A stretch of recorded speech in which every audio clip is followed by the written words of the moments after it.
Welcome, everyone, to the 2024 Congressional Earmarks Webinar. Earmarks in the Senate are known as congressionally directed spending. We're going to be using those titles interchangeably today.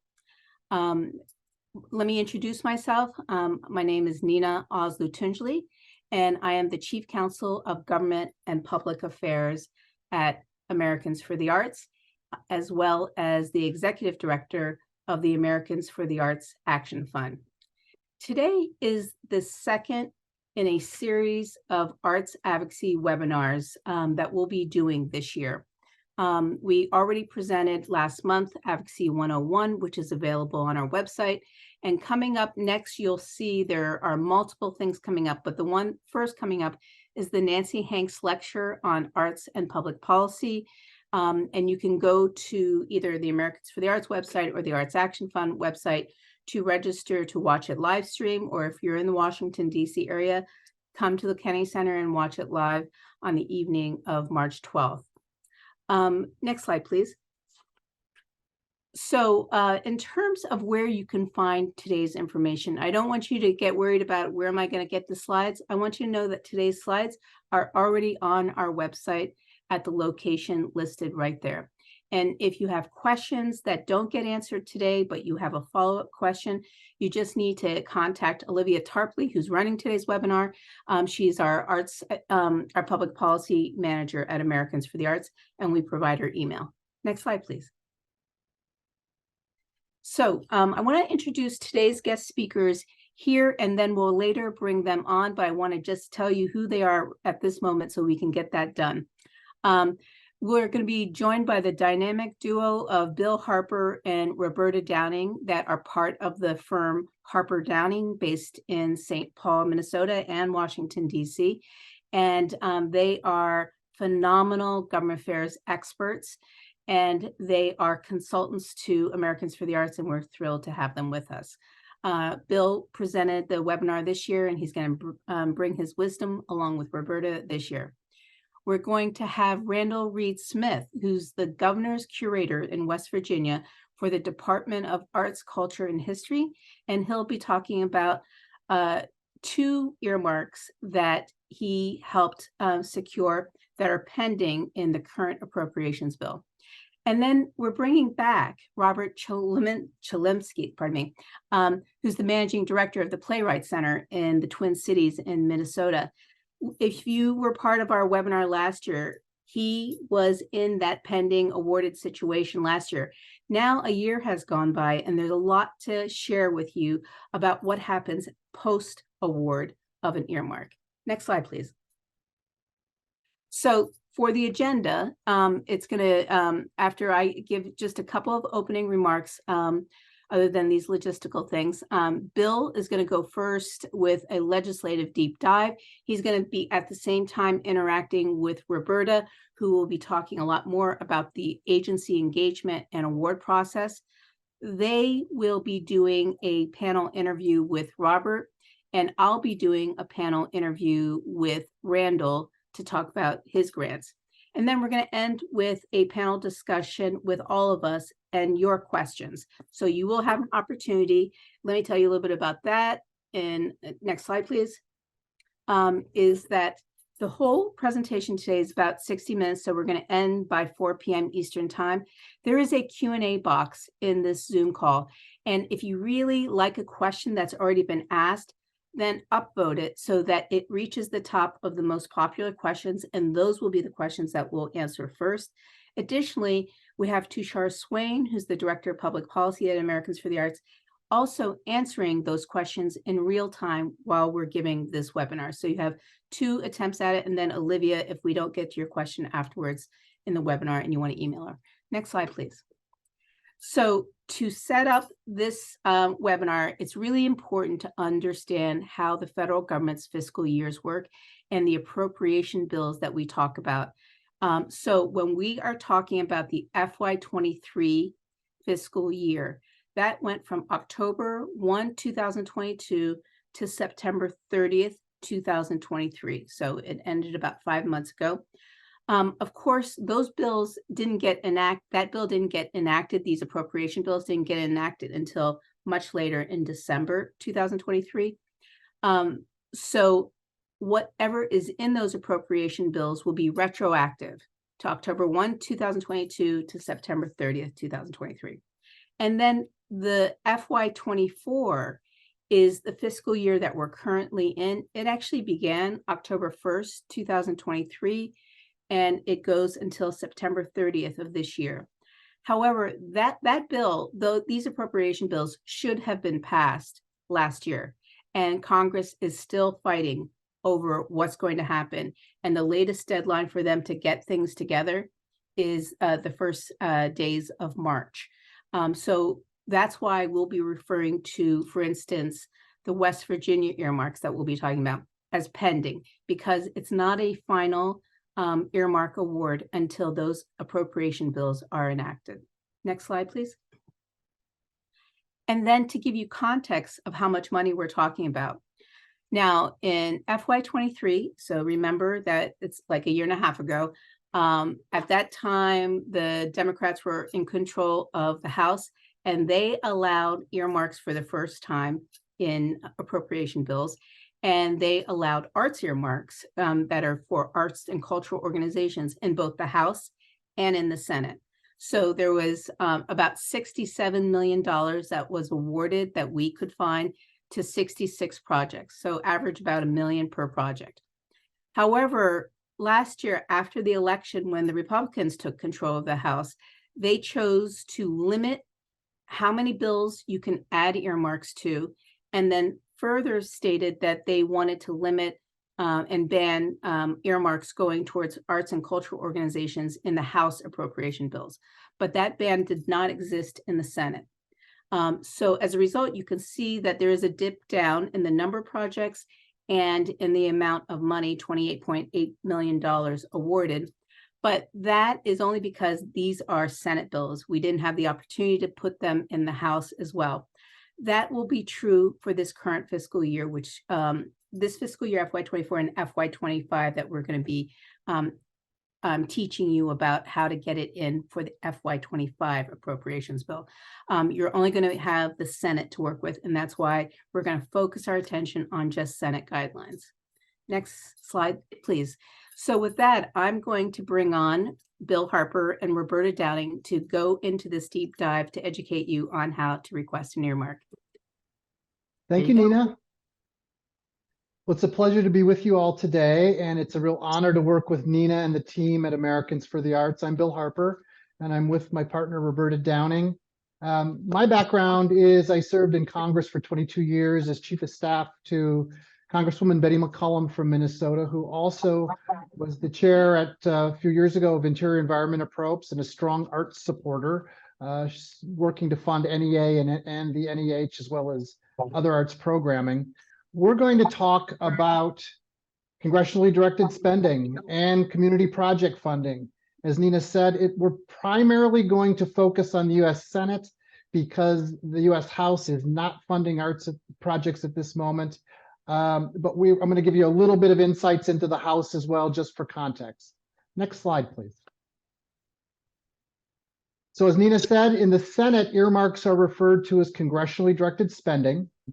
In the House, they're referred to as community project funding. These are the official names of the earmarks, but these are the official names that they're used within the legislative process. Next slide, please. What is an earmark? And essentially, an earmark can be defined as a member of Congress who gives a specific amount of money to a specific entity in a specific location using a legislative or administrative process. So it truly is directing budget authority, funding, a loan guarantee, etc., to a specific entity in a unique location. Next slide, please. So, Roberta? Yes. So we just wanted to cover some of the history of earmarks. Earmarks existed for a long time, but then in 2011, Congress banned earmarks and went on about a 10-year hiatus. And in 2021, Congress reinstated earmarks for nonprofit organizations and also for units of local, state, and tribal governments. So it's important to know that earmarks for-profit entities are banned. And then it's also important to know that just last year, when Republicans took the majority in the House, they eliminated earmark project funding in 5 out of the 12 bills, including the labor HHS bill, that's labor, health, and human services and education, as well as in the financial services appropriations bill. One thing that's important to know is that there were different arts earmarks in the labor HHS bill, particularly for organizations that are doing arts education funding. Next slide, please. So we wanted to cover some key reasons why organizations should be applying for congressionally directed spending. One is that it's an opportunity to capture federal funding for your organization, for a capital project, or for a program. And two, another key reason is because it gives you a chance to build your organization's relationship with your member of Congress or your senator, as well as their staff. One thing that's important to know is that the staff do a lot of the work on the ground, and that's a really important relationship to build along with the member of Congress. And that there are also staff in the state or in congressional districts, as well as in Washington. And this gives you a chance to get to know staff in both places that have different roles. One thing that's also important to think about is that if you apply this year and you get to know some of the staff and your member of Congress, and if you don't get funding this year, you can always apply next year, and then you have that the basis of that relationship that you started this year. Other things to know is that once you have that relationship, it kind of gives you an opening to advocate for a larger funding for large arts projects like the National Endowment for the Arts. Another thing that folks may not know is that you can also ask your member of Congress for a letter of support for different projects. For example, if you're applying for a grant or foundation funding. Next slide, please.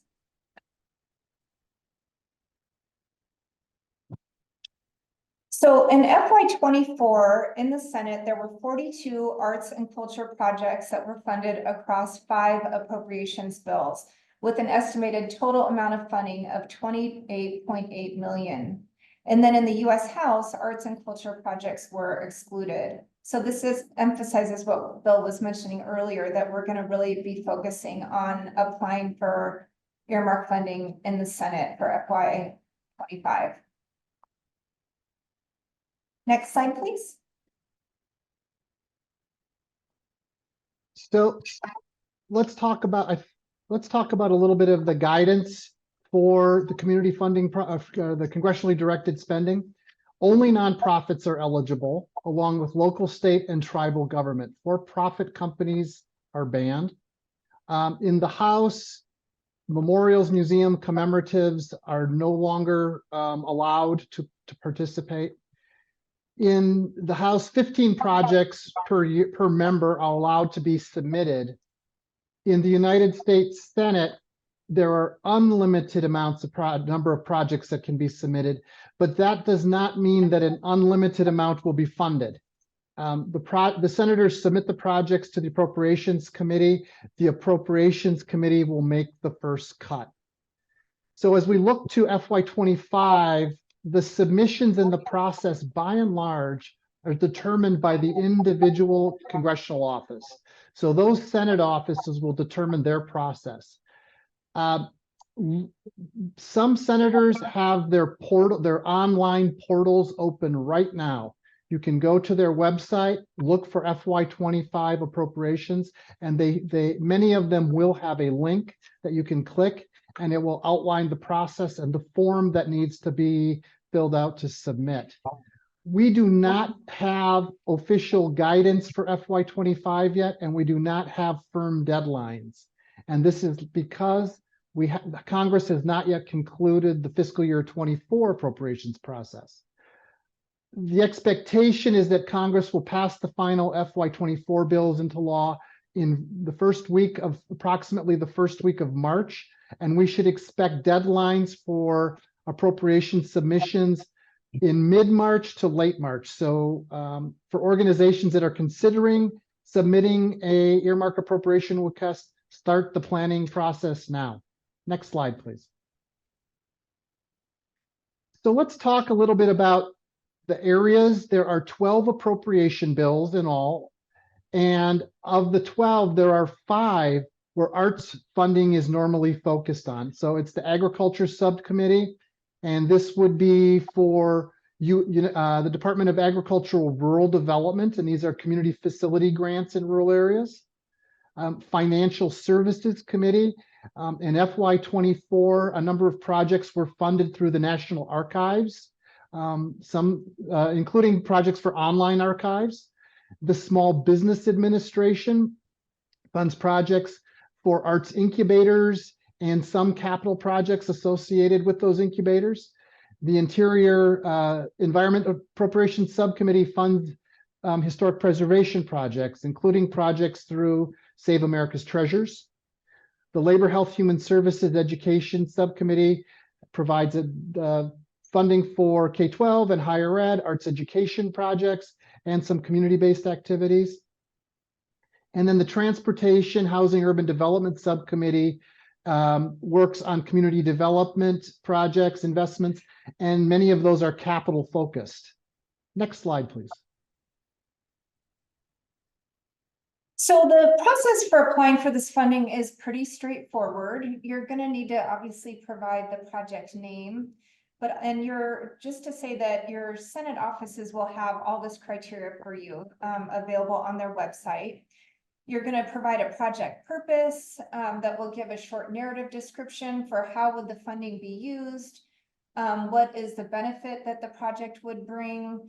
You want to give a really strong justification for how this is a good use of taxpayer funds.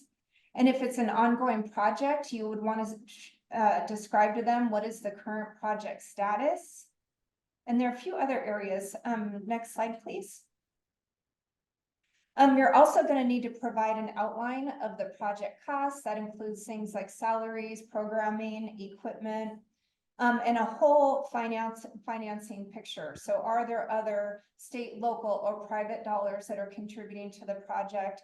Some of the projects will require a match, so you'll need to describe how that match is going to be met. Sometimes you can meet the match with in-kind contributions. And completion in that fiscal year is not required. That's an important thing to know.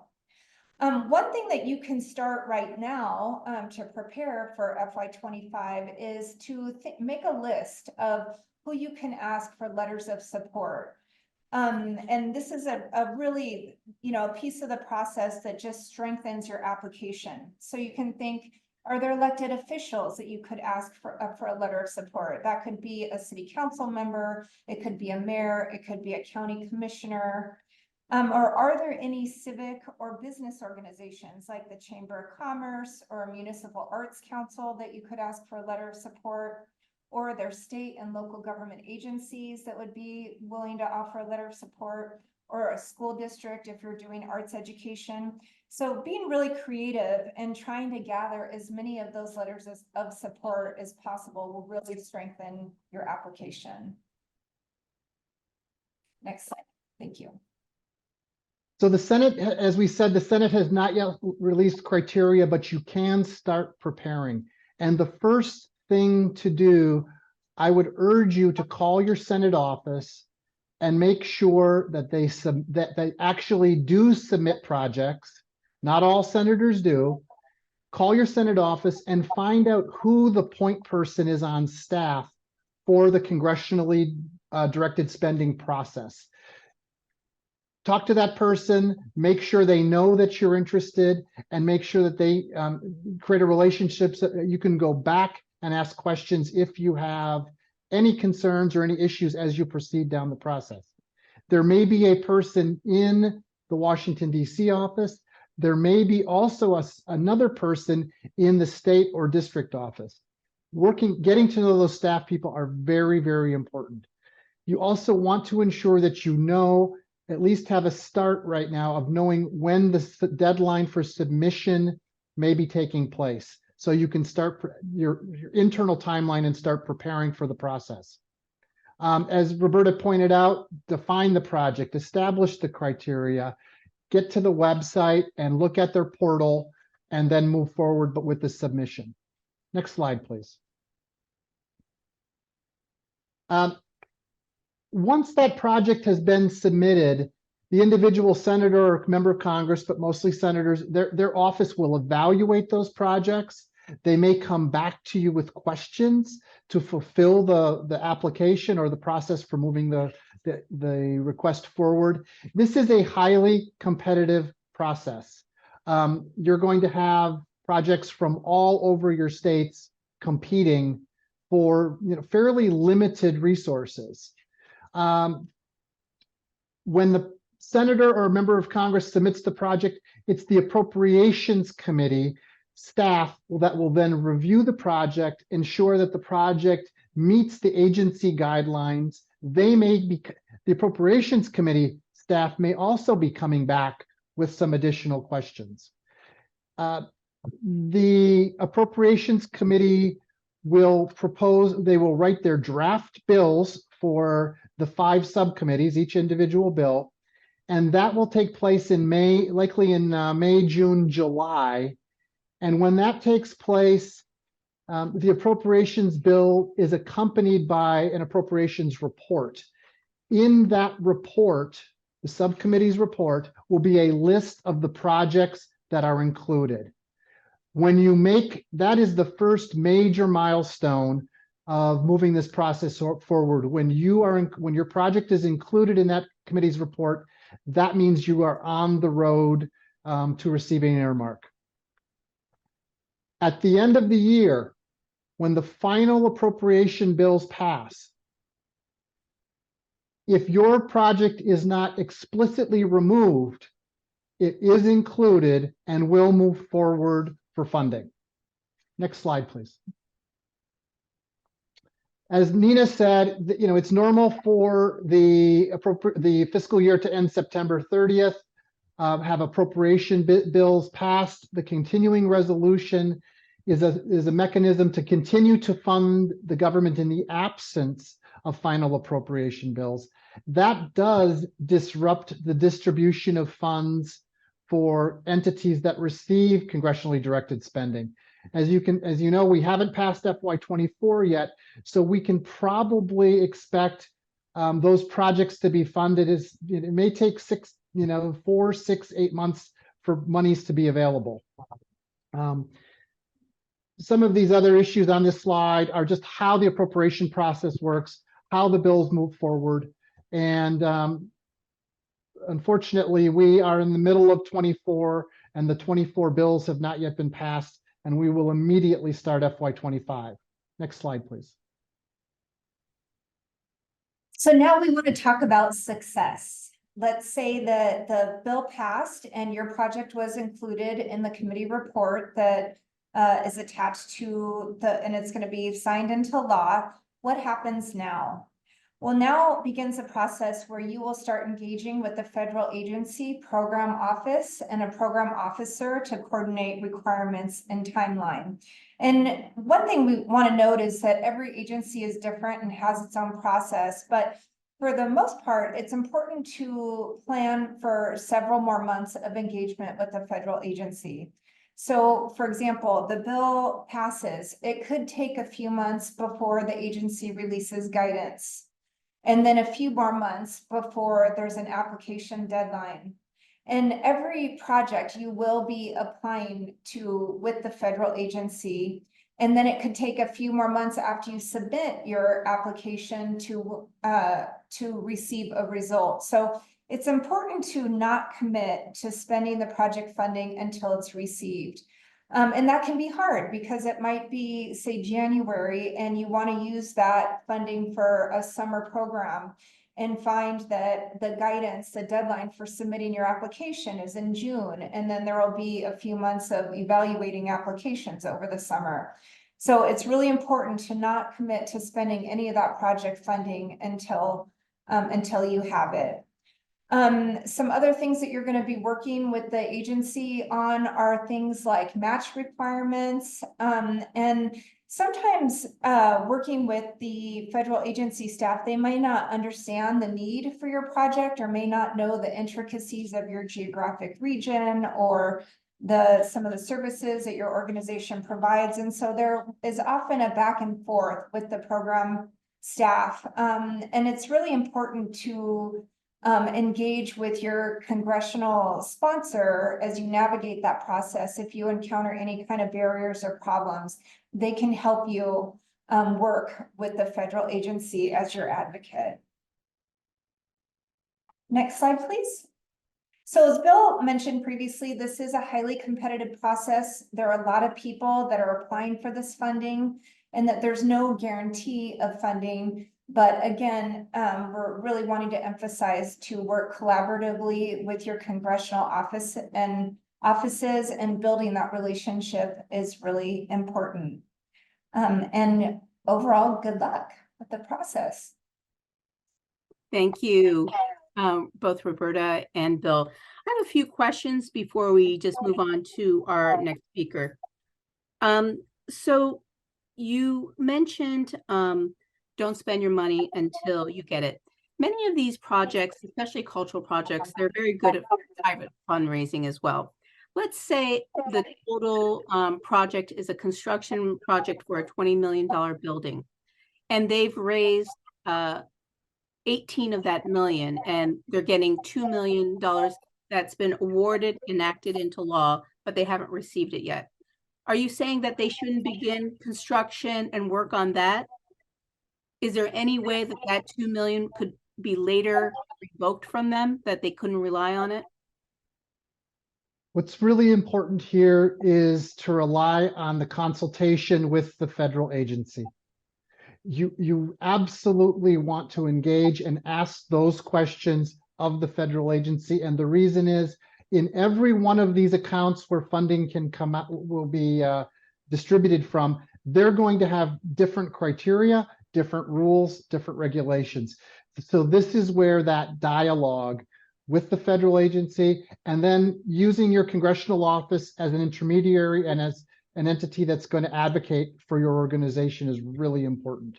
So every situation is going to be case by case, and it's best to let the professionals in the agency determine so that your organization doesn't overextend.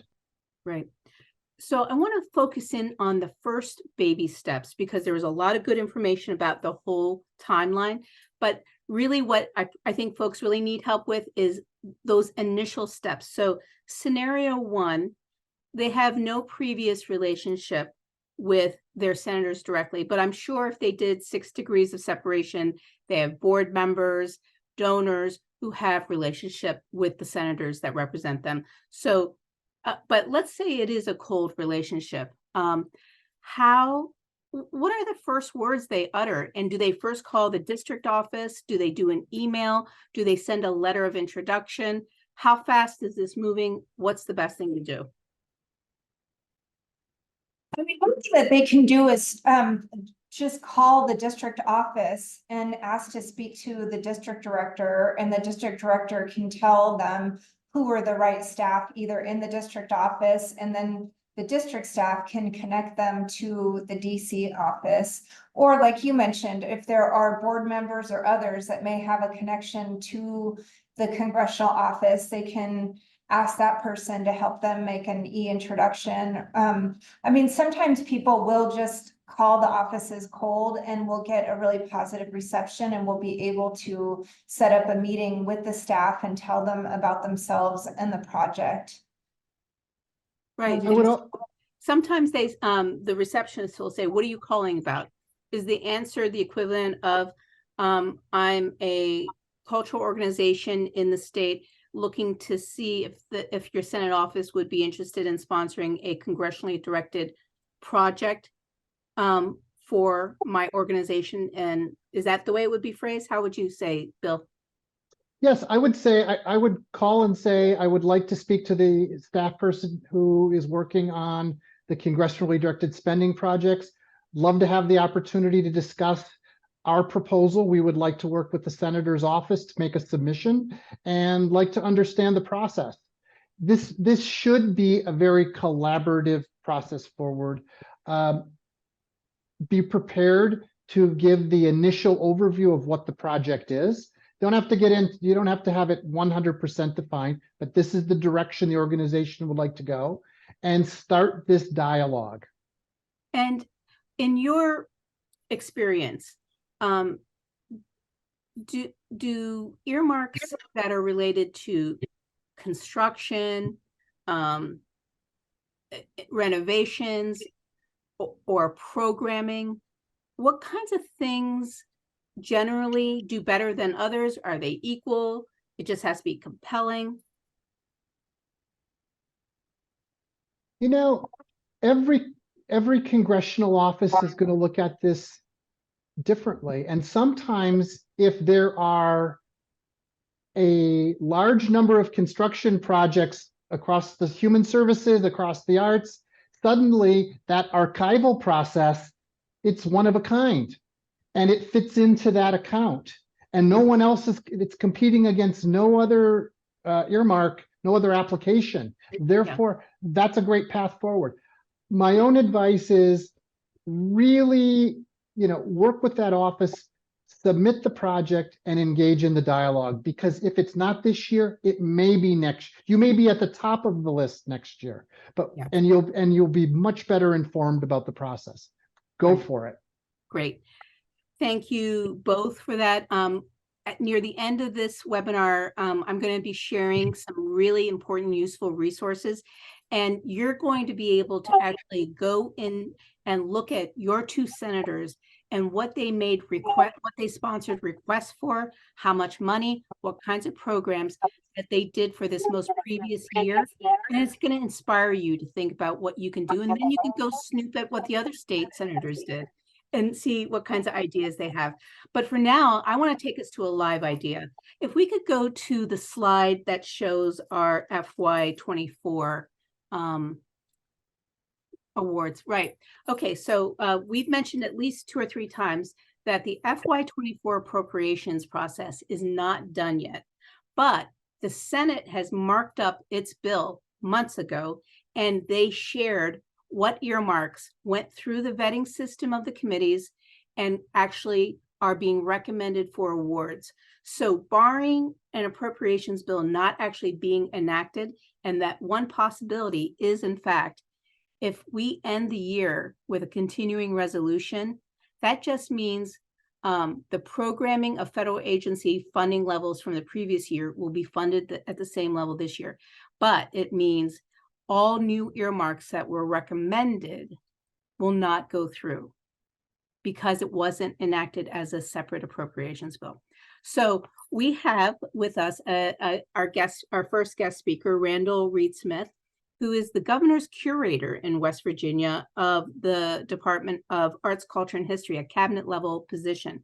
And he and one of his organizations in West Virginia is pending one of these earmarks in the FY24 appropriations bill. We all have our fingers and toes crossed that these bills will be enacted this year. But I wanted you to hear firsthand from Randall, who is a phenomenal arts advocacy leader, not only in his state, but in the nation. Randall, thank you for joining us today. Hi, everybody. Thank you. And before we get started, they were fabulous. You have to study that again. Everything they laid out was step by step perfect. The most important thing they said, you have to have a personal relationship with your members of Congress. You know how important that is. Yes, and I want you to share the fact that you have such great personal relationships, not only with your state legislators, but also with your federal legislators in the House and the Senate. For years, you've been building a relationship with them without ever asking for something, even sometimes.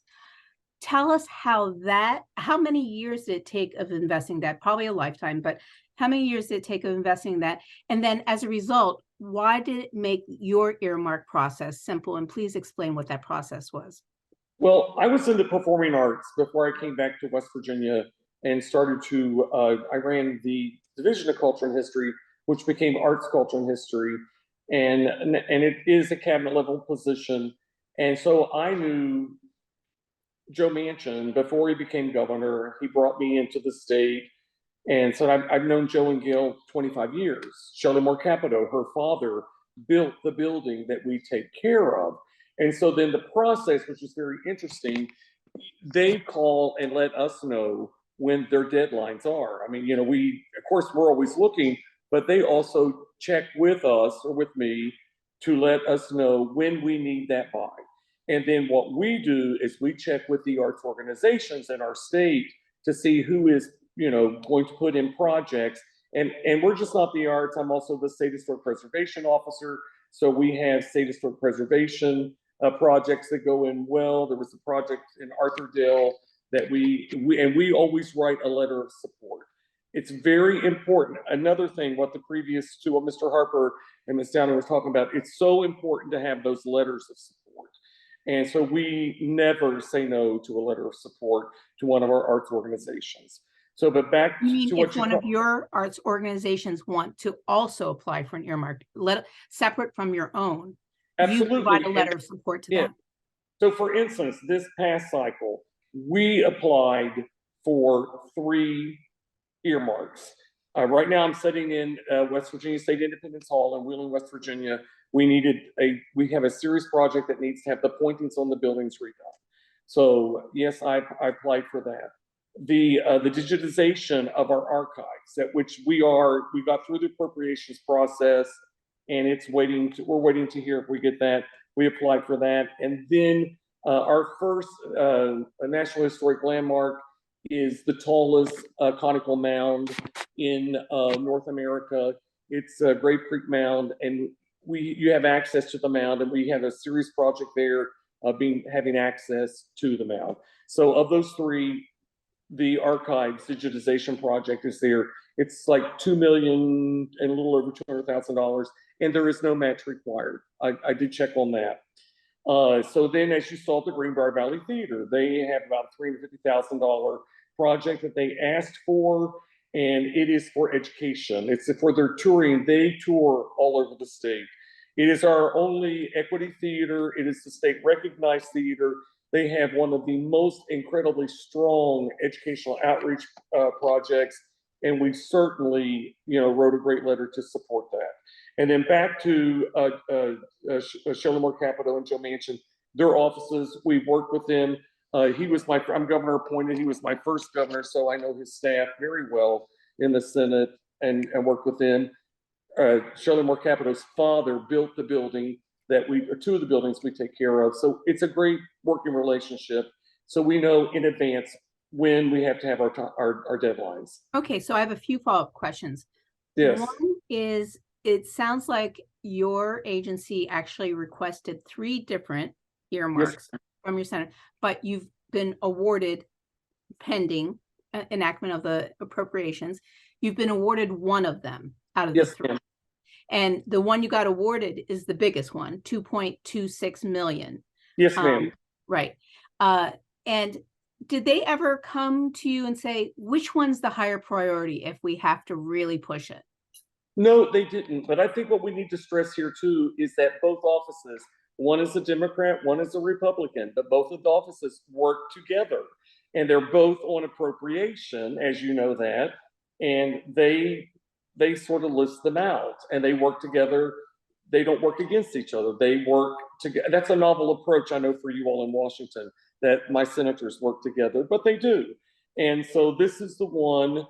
And also too, there was a big push for digitization.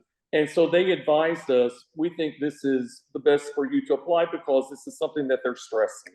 So we listened to them. And so, Randall, you said you got a call from Senator Manchin's office, his legislative director, I think, JT, and they wanted to let you know that they've now announced when their deadlines are for submission. Yes. And how many days did you turn around something to submit, and how complicated was the process?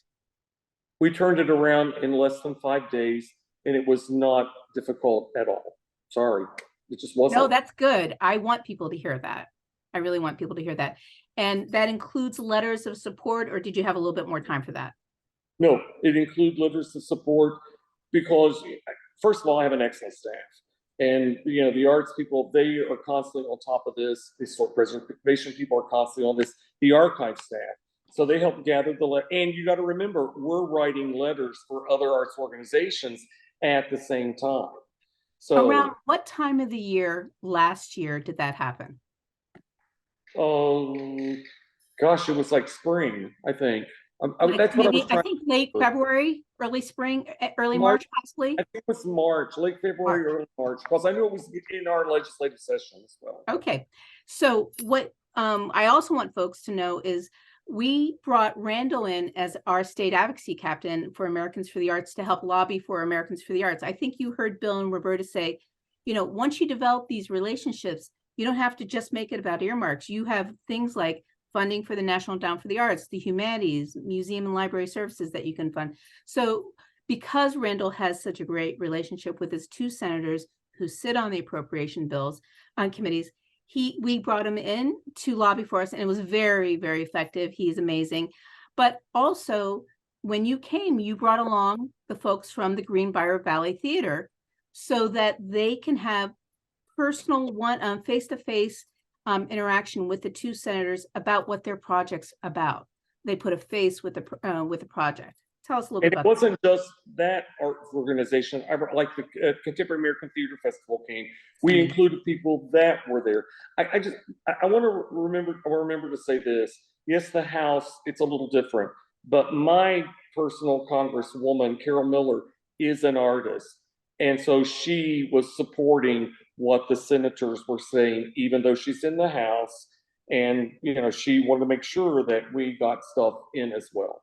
Yeah. So what's important about that is it just takes the staff of your Congresswoman in the House to send an email, a note, or a personal message to your senator saying, hey, in my district, these projects really matter. And I want you to know that as a congressman, I support them. I can't do it because I can't do earmarks for the arts and culture in my side, but I hope you do it because you can do it. Yes, Right? and that's what she did because we're a small state. We all know each other, and that is a big plus for us. Great. Thank you, Randall. Please wait for the end when we can do a full Q&A, and there might be some questions from the audience.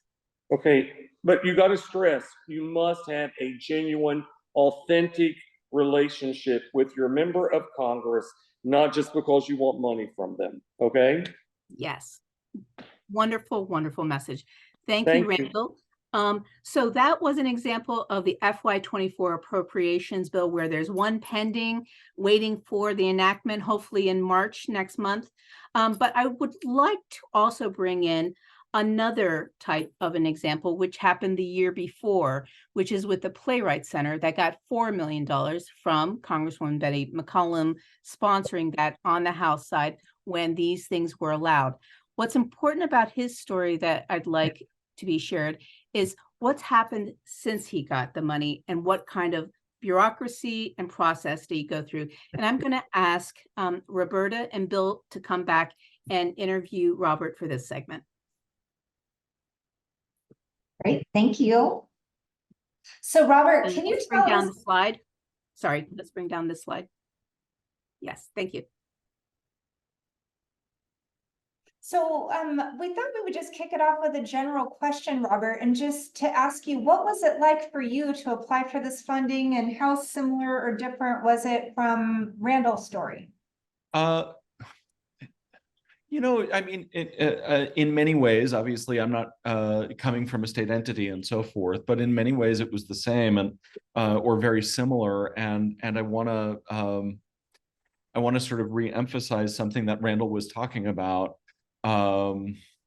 which is, you know, this idea of those personal connections.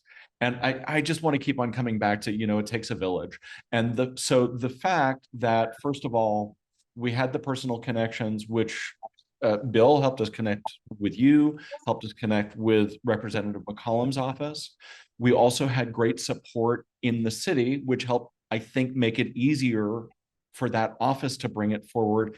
It also, by the way, made the process a little easier when we were getting into the compliance end, because there was all this stuff that we had to do before we could actually start accessing money that we needed the city to do for us to be the verifying agency. But they were already supporters, so they were already invested in the success of the project. And so that kept that moving along. So I just want to lift up what Randall was saying again and again and again and again. Keep up the personal relationships, really reach out. It's made it's made the difference all the way through. But yeah, I mean, it's been great. It's been a very long process, I will say. Ours was a capital project. I was just going back through my calendar and my email just to make sure I had this right. So the bill that we were in passed on December 24th of 2022. And the first dollars landed in our bank account at 3 o'clock in the morning on Halloween of 2023. And about 10 minutes later, I had an email out to the closing agent to say, the funds to close on the building are now in place. We can go on Friday. Anyway, that's That's Well, Robert- fantastic. Robert, Okay. I worked with you on the official side, and your Yeah. project is a huge success. Yeah. It is so exciting. And this is a capital project through the housing and urban development, correct? yes. And was a match required for your project? I'm trying to, I have to admit that I don't remember whether there was a requirement for it, but we are well overmatched regardless. So, Got it. which is why I don't remember. Our full project is 18 million and we received 4, which that year was the max that we could request. So yeah, significantly overmatched. Great. Can you talk a little bit about the interface between you and your staff and the agency as you went through this process? Yeah. I mean, one thing that it's been a really interesting learning process.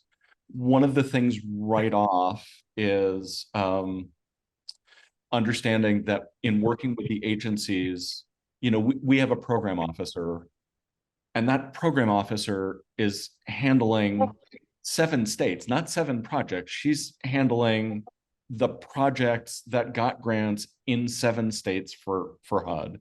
So understanding where you are in that ecosystem, not that one project is more important than another, that's not what I mean to say, but that program officer is handling so many things. That's a big part of the reason that you just have to allow for that time. The times that we've been able to be in direct contact, they have been so terrific and so responsive. I just also am fully aware and sensitive to the fact that I'm one of hundreds of grantees that they're dealing with. and knowing that we are their full-time job. That said, their understanding, I was sort of shocked. I should go back and say, just because of everything I was saying there, about how many projects that they're dealing with.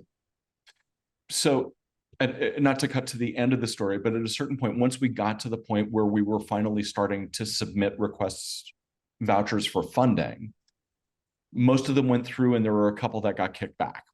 And so they got kicked back with a note saying, here's why, which of course, for a mid-sized arts organization, it was like, okay, that was unintelligible. I don't know what that is, but we'll figure it out. We figured it out.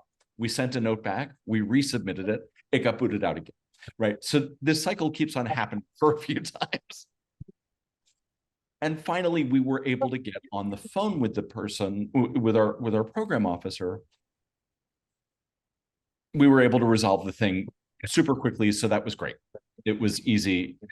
I was astonished, actually, at the point that we were finally able to get on the phone, how well versed they were in our project, which again, in these very many projects, was a very small one. And they had done their homework before they got on the phone. They had it together. It was really terrific. I mean, they are trying to be great partners. They have a lot that they're trying to carry. So, Robert, one of the things we previously discussed was the fact that, in housing and urban development, they're dealing with projects in the tens of millions, hundreds of millions, maybe a Yeah. $1 billion project. yeah, Yours is 4 million. So Right. the scale is different, isn't it? Yes. Yeah. Yeah. The scale is very different. And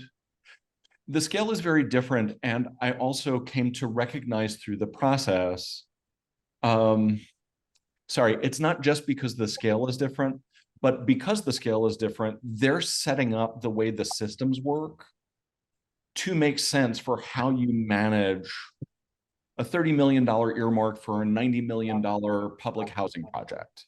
We have a little $4 million project. So I'm looking at all of these things. My project manager is looking at all of these things. And it's like, okay, I have no idea where exactly we fit in on this line or that line, or does this go here? Or does that, because they're talking about things about construction of a scale that doesn't compute for us.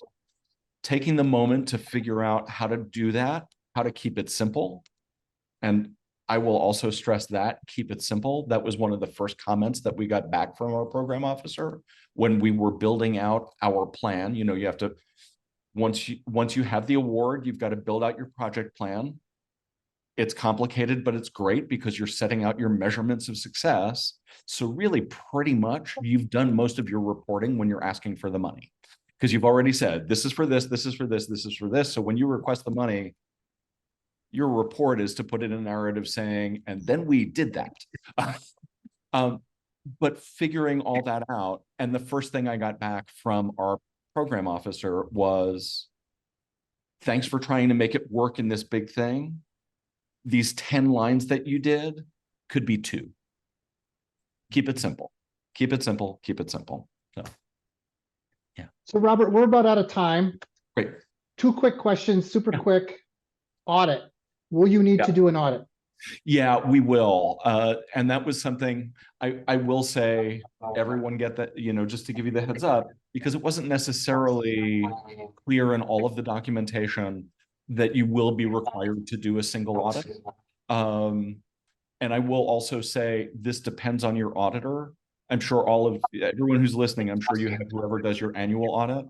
Some specifically have requirements that they will not do a single audit for an organization that they do annual audit for. Some will, but not one. So don't assume that you can go that way.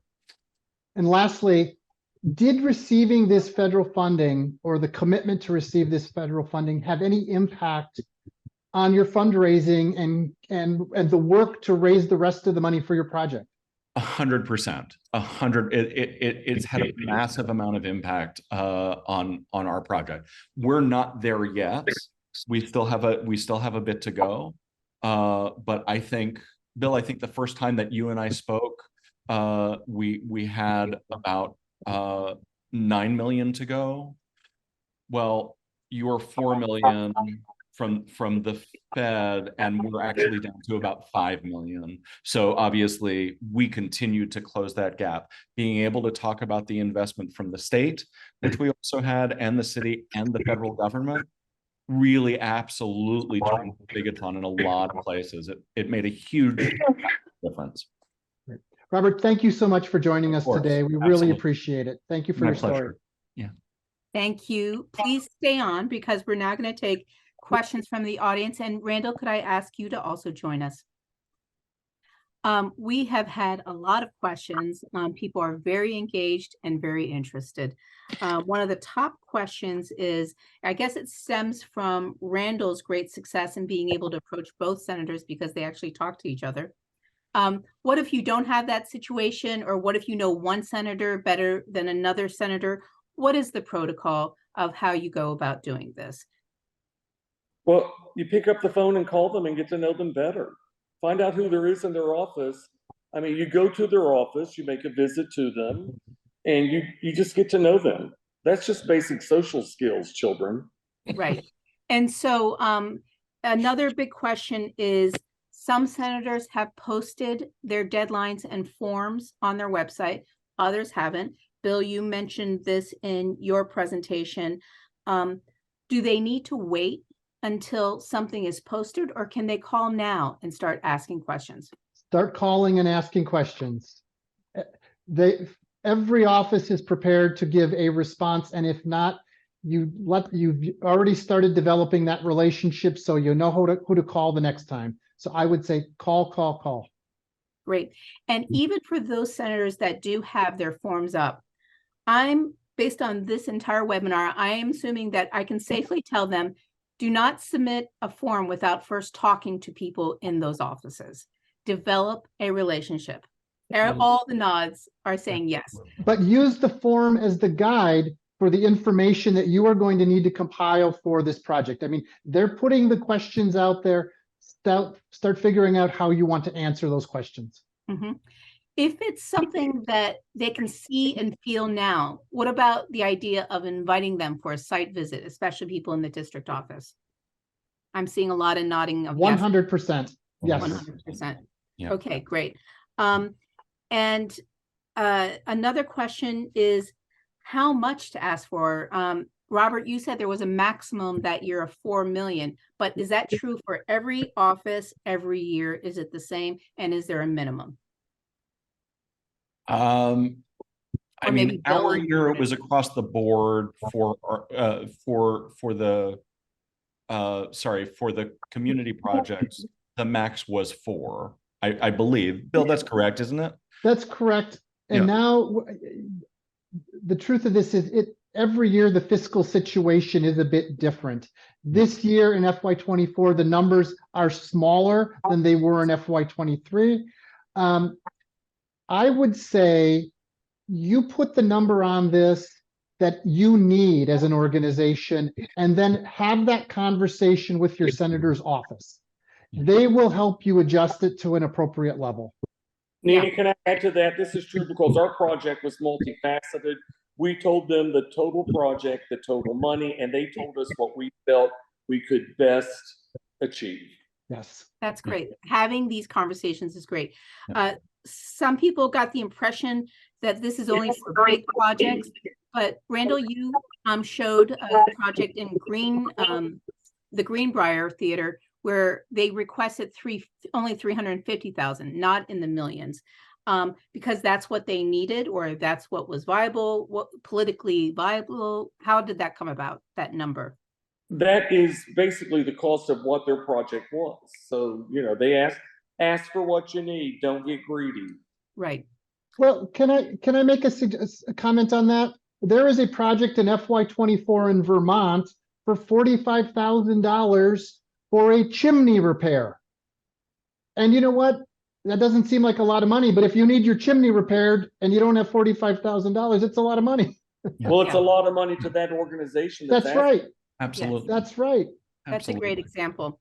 Now, I want to remind, because there are some people still asking questions of whether they submit to the House or to the Senate.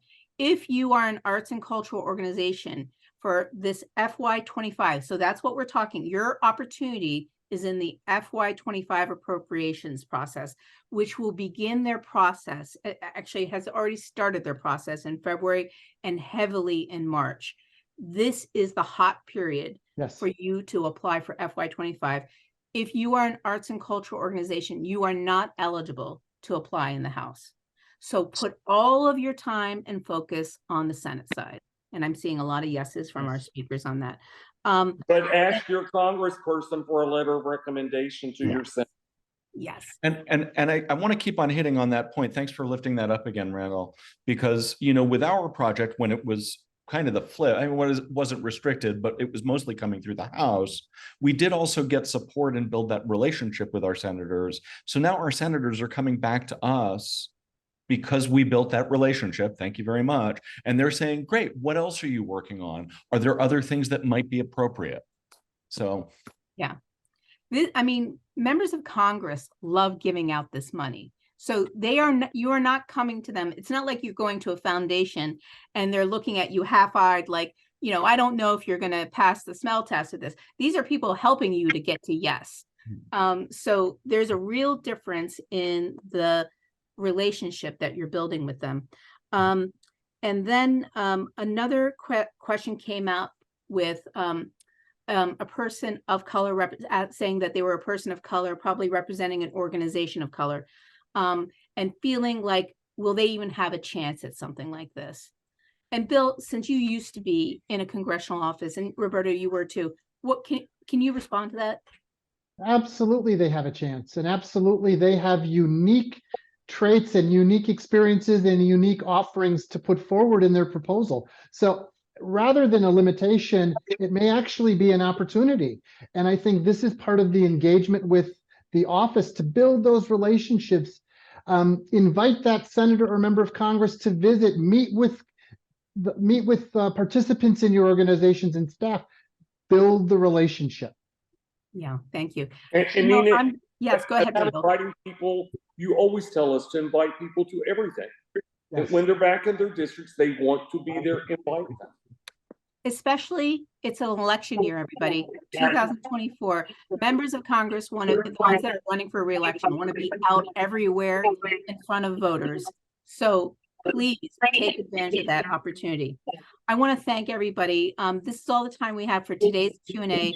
As I mentioned, let's go to the next slide. If we don't have, if we didn't get to your question, you can also email it to Olivia, but I promised you this slide, which you're going to love. So these are resources that are on our landing page for this Earmarks webinar. And the first one is the guidance that was used last year in 2023 to get FY24 requests in the Senate. Once the FY25 guidelines become available, we will post it on our website. Second, you can see a list of the projects, regardless if they're arts or not, all the projects that were funded in the various Senate appropriation bills. Go snooping around there, for these are the ones that are going to be awarded the money if the appropriation bills are enacted. The next list is the one I think you're going to really love, is this. If you go under member requests, they will show you by each senator's name. So look for your senators first to see all of the requests that they put forward. Not all of them got through the appropriations process for a recommendation, but you can at least see what your senators attempted to do in getting earmarks for their state. And that again was for this current FY24 appropriations bill. And then the next list is the projects that are arts related that are going to be awarded in FY24 money. And then the last list are the arts projects that were awarded, like Roberts in Minnesota, that were awarded with FY23 money. So much great inspiration for you to be able to find these things. And on the final slide is the link to our landing page where all of these, if you didn't catch those links, the PowerPoint, the video for today's webinar, and all the links of the useful resources and Olivia's email address, all available at your fingertips. I want to thank all of you for participating, and good luck, and be in contact with us if you move along in the process with the earmarks, and maybe we can help. Thank you, everybody. Bye.